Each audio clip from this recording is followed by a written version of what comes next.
Knowledge factory के मुअज़्ज़ज़ दोस्तों, अस्सलाम वालेकुम। नाज़रीन इकराम, कीमियाई तौर पर सोना बहुत गैर दिलचस्प धात है और दूसरे अंसर के साथ कम ही रद्द अमल दिखाता है, लेकिन फिर भी इंसान की इस गैर दिलचस्प धात से रुग़बत की बहुत अजीब व गरीब और बड़ी दिलचस्प कहानी है। जी हाँ दोस्तों, इस कीमियाई धात ने अब तक जहाँ बेशुमार बादशाहों के सर ऊंचे किए,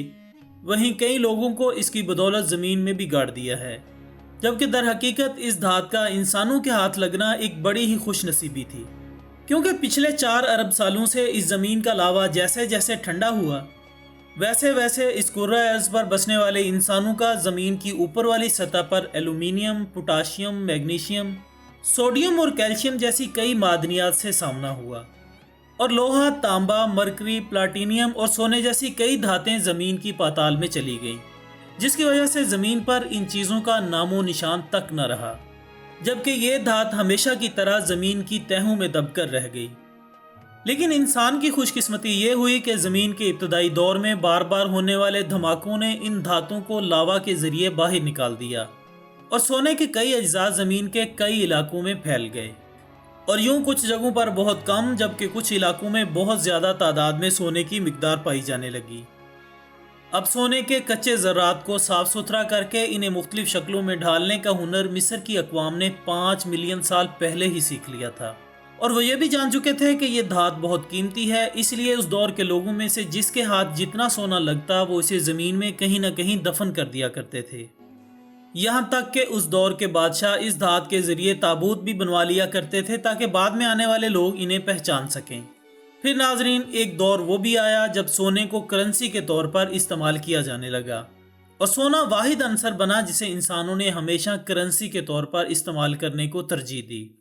लेकिन उस दौर में यूरोप के इलाकों में सोने की बहुत ज़्यादा कमी पाई जाती थी, लिहाजा यूरोपियन माहिरीन ने पारे से सोना बनाने की अनगिनत कोशिशें की, लेकिन कोई तजर्बा कामयाब ना हो सका। और इस मकसद के लिए माहिरीन ने सिर्फ पारे को ही इसलिए इस्तेमाल किया क्योंकि इन्हें मिस्री लोगों से इस मुतालिक मालूमात मिली कि पारा और सोने में 1 इलेक्ट्रॉन का फ़र्क है, जो कि पारे में 79 और सोने में 80 है। बस यूरोपियन माहिरीन इस 1 इलेक्ट्रॉन के फ़र्क को ख़त्म करने की गर्ज से दिन रात एक करके तजुर्बात करने लगे, लेकिन 1000 कोशिशों के बावजूद वह इस फ़र्क को ख़त्म करने से कासिर रहे, क्योंकि एक मिसाल मशहूर है कि कौवा जितना मर्जी सफ़ेद पानी से नहा ले वो बगला कभी नहीं बन सकता। लिहाजा यही हाल पारे और सोने के दरमियान हुआ। ख़वातीन हज़रात, यूरोपियन माहिरीन इन तजर्बात में तो नाकाम रहे, लेकिन इन्हें इसके बदले में एक और बड़ी कामयाबी ज़रूर मिली। वो कामयाबी ये थी कि सल्फ्यूरिक एसिड, नाइट्रिक एसिड और हाइड्रोक्लोरिक एसिड जैसी चीज़ें इनके हाथ लगी, जो कि सोने की कानें हासिल करने से भी बड़ी कामयाबी थी। जी हाँ दोस्तों, ऐसी कामयाबी जो आज तक के इंसानों की अहम ज़रूरियात में से एक है। इस कामयाबी के बाद भी जब यूरोप की सोना हासिल करने की लालच बढ़ गई, तो हस्पानवी और पुर्तगाली लोगों के ज़रिए इनकी ये ख्वाहिश भी उस वक्त पूरी हो गई जब इन दोनों अक़वाम के चंद लोग साउथ अमेरिका पहुँचे। दोस्तों, वहाँ पहुँचकर इन अफराद का सामना एक ऐसी जगह से हुआ जिसे ईका सिविलाइजेशन के नाम से मौसूम किया जाता है। इस सिविलाइजेशन के पास इस कदर सोना था कि गोया सोने का समंदर हो, लेकिन अब मामला ये पेश आया कि इस सिविलाइजेशन में लोहे का नामो निशान तक मौजूद न था, बल्कि दर हकीकत वो लोहे नामी धात को जानते तक न थे। यही वजह थी कि इनके इस्तेमाल की आम से आम अशिया भी सोने से बनी हुई थी,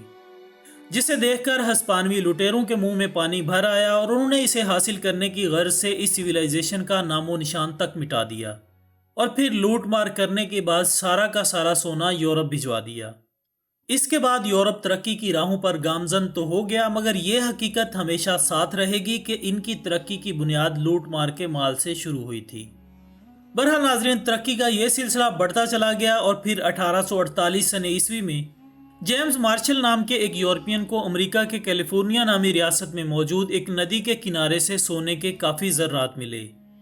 और फिर वहाँ देखते ही देखते 55,000 की आबादी वाला एक शहर बस गया। इसके बाद वक्तन फ़वक्तन लोगों को सोने के ज़र्रात की बड़ी तादाद मिलने लगी। कुछ अपनी मेहनत से इस धात को हासिल करने में लग गए, जबकि कुछ लूट मार करके सोने पर कब्जा हासिल करने लगे। दोस्तों, फिर सोने के भाव के उतार चढ़ाव का सिलसिला भी जारी रहा, जबकि जनूबी अफ्रीका की दरियाफ्त और फिर वहाँ सोने के वसी ज़खायर का पता लगने से इसकी मालियत में काबिल कदर कमी वाक़ई हुई।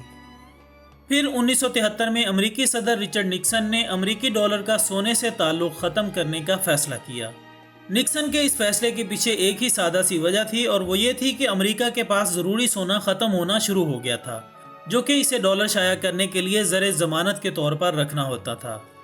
ख़वातीन हज़रात, सोने की खासियत के हवाले से चंद अहम बातें ये भी हैं कि ज़्यादातर धातें चांदी या एलुमिनियम की तरह सफ़ेद होती हैं, लेकिन सिर्फ सोने और सीजियम का रंग नुमाया पीला होता है, जबकि तांबा वाज़े गुलाबी रंग का होता है। खालिस सोना बेहद नरम धात है जिससे बने जेवर बड़ी आसानी से टूट जाते हैं, इसलिए सोने में कोई दूसरी धात मिलाई जाती है ताकि जेवरात पायदार हों। दोस्तों, सोने में दूसरी धातें मिलाने से सोने का रंग भी बदल जाता है और जेवरात की कीमत भी कम हो जाती है। सोने में चांदी या निकल मिलाने से इसका रंग सफ़ेद हो जाता है, जबकि चांदी की कुछ मखसूस मिकदार मिलाने से सोने का रंग हरा हो जाता है। इसके अलावा नाजरीन, तांबे की आमेज़श से सोने का रंग थोड़ा सुर्खी माइल भी हो जाता है। नाजरीन, ये थी हमारी आज की दिलचस्प वीडियो। अगर आपको ये वीडियो पसंद आई है तो इसे लाइक करें, कमेंट्स की सूरत में अपनी राय भी दीजिएगा, और हमारी अगली वीडियो आने तक अपना दोस्तों, रिश्तेदारों और गिरदनवा के तमाम लोगों का बहुत ख्याल रखिएगा। अल्लाह हाफिज़।